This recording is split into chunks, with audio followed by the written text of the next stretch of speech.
fisicamente sair do Clube Carlson Gracie. Na verdade, para mim, foi por falta de conversação, foi por divergência de opinião, foi, na verdade, uma falta de calma das pessoas conversarem sobre aquilo, entendeu? O Carlson era um cara muito emotivo, era um cara muito forte nas colocações, enfim. Nessa época ele tinha o melhor time do mundo de lutadores, uma união que fazia realmente a força, a gente ganhava tudo, kimono, sem kimono, MMA. E isso se dissolveu, mas, na minha opinião, por uma ignorância humana, não do Carlson, mas de todo mundo que estava envolvido naquilo, porque alguém tinha que ser flexível, na minha opinião. Algum lado tinha que ser flexível, se o mestre não foi, eu acho que nós tínhamos que ser mais flexíveis. Na época eu dava aula na academia do Carlson, a gente estava de frente na academia do Carlson, e quando aconteceu esse problema, muitos dos atletas veio atrás da gente, seguiu o nosso caminho. Eu era minoria, eu era muito novo. Quem decidiu essa parada eram os caras da primeira linha de frente ali, que eram os faixa preta mais antigos. E o Carlson, nessa época, estava ficando muito mais na América, em Chicago, do que aqui no Brasil. Ele estava com as academias lá, dando aula, trabalhando lá.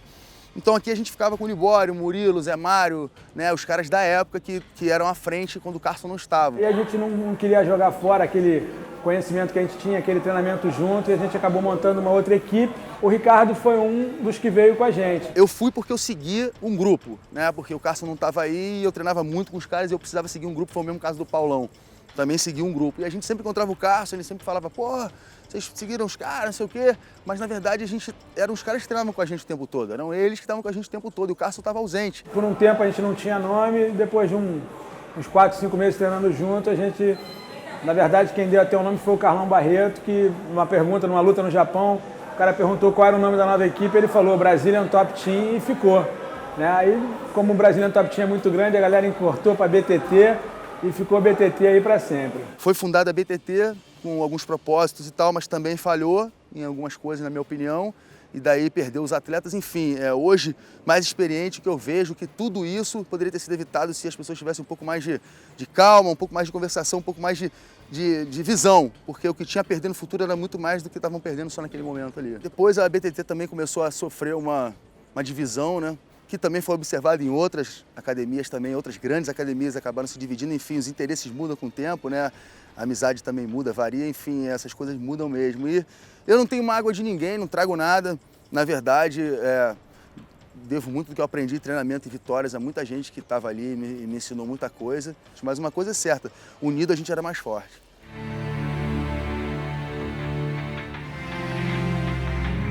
Muita gente acha que a minha história no MMA começa a partir do Pride. Mas na verdade, antes de lutar o Pride, eu lutei o Rings, fiz 7 lutas no Rings e ganhei o cinturão. Eu fui o campeão de uma categoria e o Fedor, iniciante nessa época, também com 6 lutas nesse evento, foi o grande campeão. Fomos os campeões da noite e dali fomos pro Pride. Na sequência do Rings, né, depois de passar pelo Rings, eu fui pro Pride e o primeiro troféu que eu ganhei muito importante foi esse aqui. Foi minha primeira vitória no Pride. Foi muito importante porque foi o divisor de águas, porque o Rings tinham regras que nos preservavam, tinham regras que faziam com que nossa integridade fosse mais mantida.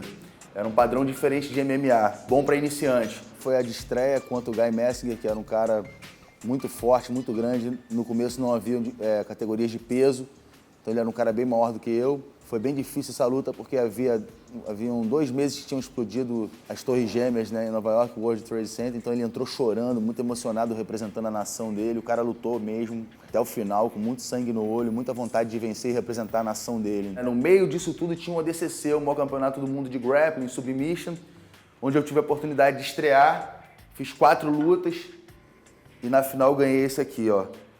Também outro marcante na minha vida, porque foi o ADCC, foi onde eu representei a minha luta, em comparação a todos os lutadores mundiais. Os melhores estavam ali naquele evento em Abu Dhabi, todos querendo um grande prêmio e o grande título de melhor lutador do mundo. Então esse aqui foi o meu primeiro título de melhor lutador do mundo, que depois eu consegui ainda mais 4 desse.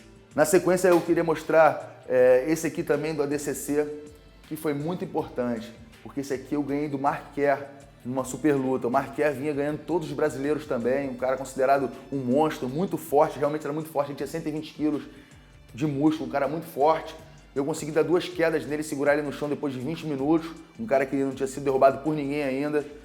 Era o monstro a ser abatido nessa época, né? Até no MMA ele estava imbatível, então eu consegui trazer essa vitória pra gente lutando no Brasil, que foi também mais importante, porque todos os ADCCs eram, na época, nos Emirados Árabes. O Brasil não comportava um evento em que a gente pudesse lutar diante da nossa plateia. Então, o ADCC foi muito importante, que eu pude lutar dentro de São Paulo e vencer o Marquer. Na minha opinião, é o maior nome da história de Abu Dhabi, né? Que pegou a fase difícil, né? A fase inicial, né? Que ele era um garoto, eu lutou com o Tito Ortiz, enfim, Marquer, pô, olha só. A luta com o Fedor até hoje não me desceu a goela, mas... E a luta foi super desgastante, qual o Fedor, no final, ele estava com o olho cortado, e o Fedor não pôde lutar a final e automaticamente o japonês ganhou o torneio. Né? Então os dois saíram muito desgastados, o Arona botou o Fedor para baixo algumas vezes, né? E para mim dominou aquela luta, para mim foi uma vitória do Ricardo Arona. Muito forte, muito estratégico, muito inteligente na luta. Eu considero uma grande luta do Arona ali, o Arona para mim ganhou aquela luta. Teve um troféu que teve um sabor muito especial, que foi esse aqui. Que foi a primeira vez que eu lutei no Brasil, depois de anos lutando no exterior, né? 20 lutas lá fora no Japão e tal, eu não tinha lutado no Brasil, que era uma realização de um sonho aquilo, lutar no Bittet Combat. Um convite do Amaury Bittet, onde eu fiz a luta da noite, né? Contra o Marvin Ishman, um americano que lutou UFC, que na época, em plena forma, eu estava 2 anos e meio parado, para mim aquilo era uma superação, vou voltar, vou lutar no Brasil, um caldeirão onde todo mundo ferve, o sangue ferve, vai ser uma experiência totalmente diferente. Lutar para 90 mil pessoas, estrangeiros, é uma coisa, lutar na frente dos brasileiros é outra, com certeza. Então, tive a oportunidade no Maracanã. Nesse dia, foi uma vitória importante, mas eu infelizmente me machuquei nessa luta que atrapalhou o meu retorno sequencialmente aos ringues, né? Eu tive que interromper, mas teve um sabor muito especial. Lutei diante da minha família, diante dos meus amigos, das pessoas que eu gostava, do pessoal que torce por mim desde o começo e pôde me ver lutando ali. Antigamente o evento era feito para o público local, né? Era feito para televisão também, mas a grande atração era o público presente. Então a gente lutava em arenas, né? Saitama Arena, né? Já lutamos no Estádio Nacional de Tóquio, que deu 100 mil pessoas. O teto, né, da arena aparecia o Rio de Janeiro, né? Entrava a bandeira da Rússia no teto inteiro. Então, para quem estava presente, realmente era emocionante. Lutar no Japão foi uma experiência diferente e única, porque, como eu disse, o japonês, temos 90 mil pessoas dentro de um estádio para assistir a luta e todo mundo em silêncio. Você ouve a respiração do cara que está lutando com você, ouve as instruções do seu corner claramente. Antigamente se priorizava muito o mestre. O japonês, ele tem, então, o mestre é a equipe. Então, eles colocavam muito a Brasília Top Team, a Shootbox. Hoje em dia, a imagem é o atleta, a pessoa atleta que vende mais. Antes, a gente tinha lutadores que sonhavam com a vitória. Vou lá no Japão e vou ser campeão, independente do que acontecer. Hoje, a gente tem lutadores que sonham em ser famoso. Quero ser estrela da televisão, quero ser um mega star. Isso é totalmente diferente, totalmente contra o raciocínio do lutador. Hoje, o luxo não é dentro do evento, apesar de ter o glamour do UFC, ser maravilhoso, a organização, tudo em primeiro lugar, mas o glamour não é dentro do evento, é fora, é quem vê de fora, é o público, é quem está vendo, é quem está sentado. Na realidade é o business, né? O negócio realmente cresceu, é o esporte que mais cresce, né? Entre os fãs de todas as idades e no mundo. E o negócio foi para isso, não tem como, mas a estrutura que o UFC proporciona ao lutador é de primeiro mundo. Só que o diferencial é que o glamour do Pride era dentro do evento. Um lutador, quando chegava no Pride, ele era entendeu? Porque não tinha a popularização do esporte, não existiam tantos lutadores como existem hoje. Então antes, meu irmão, todo mundo com cara de soldado ali lutando, todo mundo preocupado com a vitória, independente do que acontecesse. 7 noites sem dormir, sem comer direito, fuso horário, vencer. A visão americana das coisas, claro que tem também o seu lado positivo, porque popularizou o esporte para o mundo inteiro, para todos os cantos, todo mundo sabe o que é o UFC, sabe o que é MMA hoje em dia. Mas a verdade é que é uma visão capitalista, o interesse total é vender a xícara, a toalha, a camisa, o videogame, o livro. É uma visão americana da coisa. Tudo bem, mas aí se perde muito a parte da filosofia que eu falei, que é o lado oriental, que é, você seguir uma dinastia, você, saber quem são os mestres, você seguir uma carreira, você ter a filosofia do esporte, você ser um samurai dentro e fora do ringue. Eu vivo 24 horas assim, contemplando a natureza, pensando na luta, querendo fazer o bem também fora do ringue. Também tem que ser assim, né? Você vê as pessoas que não têm essa essência, não aprenderam isso. Então, o esporte está com essa cara agora. Também tem um lado importante, porque cresceu, valorizou muito, mas se perdeu muito isso, então eu sinto falta disso, de ver o lutador com um cara de samurai, não com um cara de artista.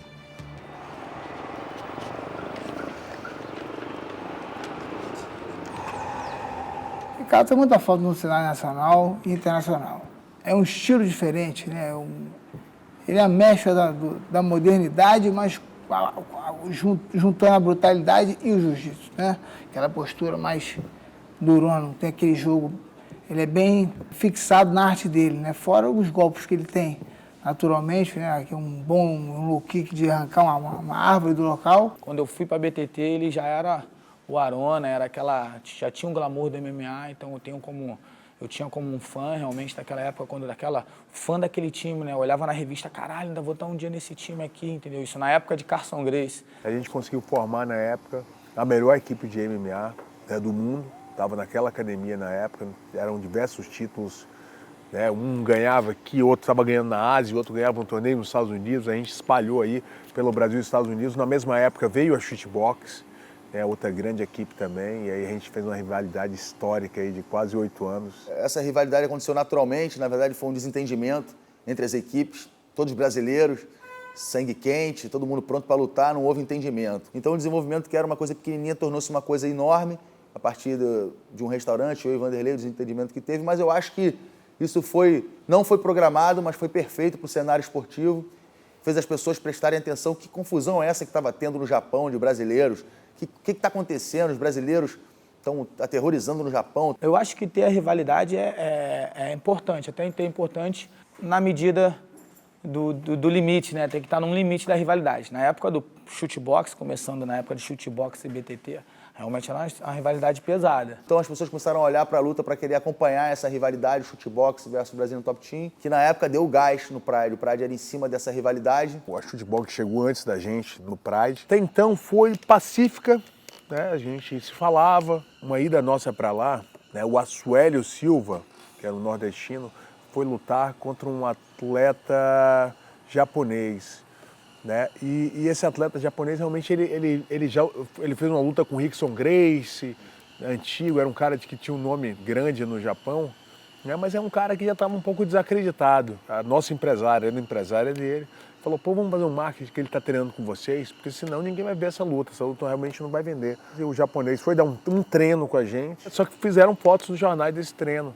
E no outro dia de manhã o jornal saiu, o empresário deles levou para o mestre Rudimar, até então treinador do shootbox, e criou essa situação desconfortável. E teve o duelo com o Vanderlei Silva, né? Que era o grande duelo mais aguardado, devido a toda a rivalidade que havia entre as academias, toda aquela história de shootbox e Brazilian Top Team. Até que um dia aconteceu essa luta, eu me sagrei campeão e esse realmente foi tirar um grande peso das costas, vencer o Vanderlei Silva. O cara fez uma luta muito pesada com o Vanderlei, uma luta muito franca, muito dura, entendeu? E ele teve afundamento de canela, né? Pra quem não sabe, ele afundou a canela e estava sem condições de luta. Pô, Arona é irmão dos mais casca grossa que eu conheço. Não é de desistir de luta de qualquer jeito, sai na porrada. Ah, quem? Pô, falou mal do Tigre? Porrada, entendeu? E realmente eu vi ele pensando em não lutar pelo fato de como ele pisava, o jeito que estava sentindo, ele estava... lembro que foi uma preocupação muito grande, pô, conversei pessoalmente com ele, ele falou, pô, e luta, não luta? E eu lembro do momento que eu falei assim, cara, você não tem que provar nada pra ninguém, cara, você tá machucado, você não tá mutucando, você tá fugindo, você tá ferido, tá quebrado, você não tem condições de se apresentar. E, pô, lutando contra o Shogun, na escola da shootbox, canelada, né? Canelada na coxa, canelada na canela, para defender tem que botar. Tanto que ele estava machucado de já ter defendido as caneladas do Vanderlei. Ele olhou no meu olho e falou assim, eu vou tampar. Eu falei, eu tô contigo. Essa foi uma história bacana que eu carrego até hoje como exemplo de coragem. Ele foi lá e lutou pra caralho, saiu na porrada, foi pra cima, não se poupou. Nessa época, então, fiz 2 lutas com o Vanderlei Silva, né? A primeira fui campeão e a segunda eu não perdi, deram uma vitória para ele. Para mim, eu sou muito bem resolvido com isso da seguinte maneira, a derrota é aquela que realmente foi, né? Eu tenho outras 2 derrotas que eu não conto também, não conto como derrota, sei que fui atrapalhado por fatores externos, tenho convicção da minha vitória, então eu sou muito bem resolvido com isso em relação ao Vanderlei. Admiro ele como atleta, lutaria com ele de novo profissionalmente, com certeza, mas em relação a ele, Pra mim não tem esse empate de 1-1, uma vitória pra ele, uma pra mim. Tá nítido naquele dia de que eu venci também, então pra mim é 2-0 e eu sou bem resolvido com isso em relação a ele. Tudo aquilo que aconteceu naquela época acabou se resolvendo com o tempo também. Arona versus Vanderlei é a primeira que o Arona ganhou, pô, lutão, diga-se de passagem. No Japão, né, não eram os vestiários, mas tinham situações que os vestiários eram divididos com uma cortininha, né, era um pré. Pau cantando do lado da chutebox, pau cantando aqui, manoplada de lá, manoplada de lá. Paulão, daquele jeito, já começou a falar daqui, neguinho falando do outro lado sobre o Tigre. O bicho começou a pegar já dali. Eu lembro que o Vanderlei, a gente estava sentado no Hilton para tomar café, o Vanderlei passou um prato na mão e o Ricardo Arona falou: ô Vanderlei, tudo bem? E eles falaram: ó, não fala comigo não, não fala comigo não. E quando o Vanderlei falou assim: não fala comigo não, moleque, alguma coisa assim, o Arona já colou nele, botou cara a cara, já ficou aquela situação, o prato caiu. Eu lembro que foi aquele que empurra, não empurra. Mas era assim, o restaurante era todo de vidro. A gente chegava olhando. Se ele já estivesse lá dentro, a gente dava uma volta, fazia uma hora para eles saírem, mas o restaurante tá vazio, só eles lá dentro. Esperar eles saírem pra gente ir comer, e vice-versa. Eu lembro de uma cena engraçada, cara, que o próprio Anderson Silva, ele ficou nervoso e deixou o prato dele cair, né? Aí quando o prato dele caiu, alguém gritou lá, porra, Anderson, tá amarelando pros caras. E proibiram a gente de tomar café nas pessoas normais. Então abriram uma salinha do café da manhã pros monstros.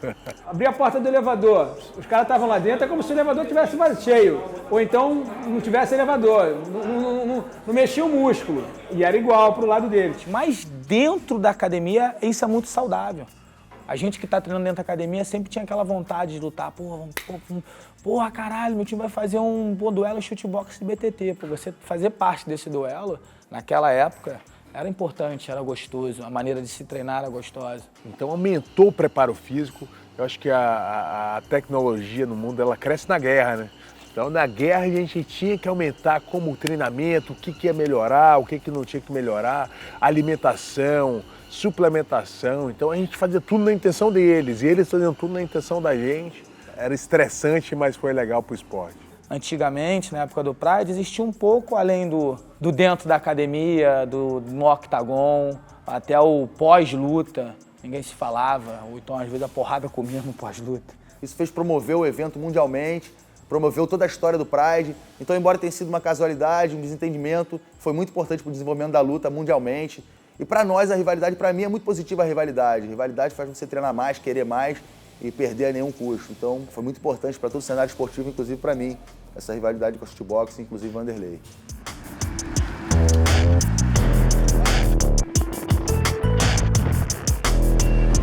Bom, uma vez eu fui surpreendido aqui por um fato inédito aqui em Taquatiara. Estava em casa, eram umas 10 da manhã, aí escutei 2 meninos me chamando no portão. Arona, Arona, Arona. Aí eu desci, olhei assim, vi que eram 2 moleques assim, fui abrir o portão. Fala aí, porra, cara, aquele cara que você lutou, tá lá na pedra, tá lá na praia. Eu falei, porra, aquele cara que eu lutei, tem uma coisa errada. Eu falei, quem? Aí ele, pô, não sei o nome. Aquele cara, um careca, fortão que você lutou, cara, que tá lá na praia. Eu falei, pô, não é possível, tá falando do Vanderlei, não é possível. Eu falei, pô, obrigado, vou lá ver. Os moleques, é sério, vai lá que é sério. Eu não acreditei muito e fui lá. Aí quando eu cheguei aqui, eu vi ele sentado na pedra. Tava sentado ali, meia altura ali da pedra, bem aqui no canto. E tinham 2 crianças brincando na frente assim. Daí eu falei, porra, vou dar um susto nele, vou surpreender ele também. Vou subir aqui pela pedra, vou dar a volta e já vou descer lá por cima dele. Aí vim por aqui pelo cantinho, dei uma espiada daqui, olhei ele daqui, tum! Aí subi a pedra, aí desci, quando fui chegando perto dele, mais ou menos assim, uns 3 metros assim. Falei, ei rapaz, tá fazendo o que aqui? Aí ele virou assim, pô, e aí? Pô, vim em paz, vim em paz, vim em paz. Eu falei, claro, meu irmão, em paz mesmo. Eu fui, apertei a mão dele, pô, dei um abraço maneiro.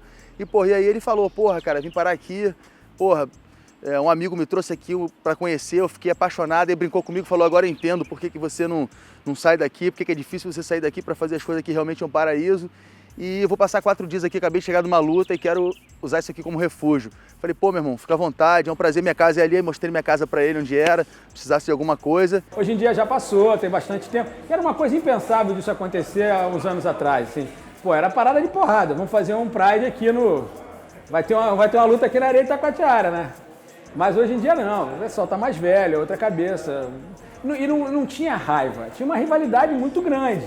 Era uma rivalidade, não, o cara não me fez mal, ninguém xingou a mãe de ninguém. Era uma rivalidade muito grande que a galera não conseguia segurar dentro do octógono, passou.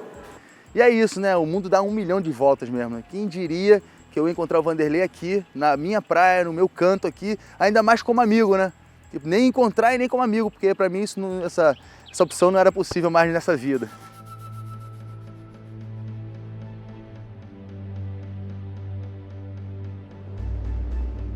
Eu mesmo se desgaste, eu continuo insistindo, né? E eu preferia pagar o preço da derrota a não ir. Ricardo já teve outro pensamento, não de frouxura, pensamento coerente. Eu fui na emoção, ele foi com razão, ele falou, vou segurar minha onda até o meu espírito voltar. E agora eu creio que o espírito dos dois voltou com força total, né? Eu acho que a gente soma muito por outro, né? Em ideias, né? Em conselhos. Eu não sei explicar, é questão de afinidade, né? Empatia. A gente tem empatia muito grande, pensa muito parecido, se não for igual. Temos as mesmas ideias, as mesmas opiniões. A gente vê aí inúmeras histórias, né, do Arona e eu vi toda essa crescente dele no esporte, no MMA. É um monstro, é um monstro. Ele tinha até um apelido, era o monstro de Cromagon. A ilha de Cromagon, onde só tinha monstros. O atleta chega a um ponto, como eu e o Ricardo, começamos muito novos, né? Aí a gente já competia em alto rendimento com 21, 22 anos de idade. Alto rendimento, entendeu? Pride. Agora, a gente mora num país que é feito de presente, né? Passado não existe, futuro quem sabe. O cara é da época que a gente lutava não pelo dinheiro, entendeu? Lutava por amor. Era aquele cara que era casca grossa, como eu falei. Hoje em dia, vou ser lutador. Ele, vou ser lutador. Não tinha todo mundo para ser lutador, não, para subir ali. Então ele é dessa época, entendeu? O cara lutou com todo mundo, bicho. Todo mundo. Entendeu? Até o Fedor. Pra quem não sabe, Vitor Ortiz, Marquier, as pessoas esquecem, né? É só presente. É da época que a galera brigava mesmo, entrava no octagon, independente do peso, do que fosse, do sacrifício e da dificuldade. Meu nome é Ricardo Arona, nascido e criado aqui em Niterói, represento o jiu-jitsu. Iniciei no jiu-jitsu com 14 anos, com 15 já fui campeão brasileiro. Daí então com 16 campeão mundial, 18 campeão mundial, 20 campeão mundial. Então todos os convites se abriram para mim no mundo. Fui convidado para a DCC, fui convidado para o Rings no Japão. Sou 4 vezes campeão mundial de Abu Dhabi, 3 vezes campeão mundial de jiu-jitsu, várias vezes campeão de MMA no Japão, no Pride, campeão do Rings, campeão do NAGA, North America Grappling Association. Então, esse é um pouco da minha história.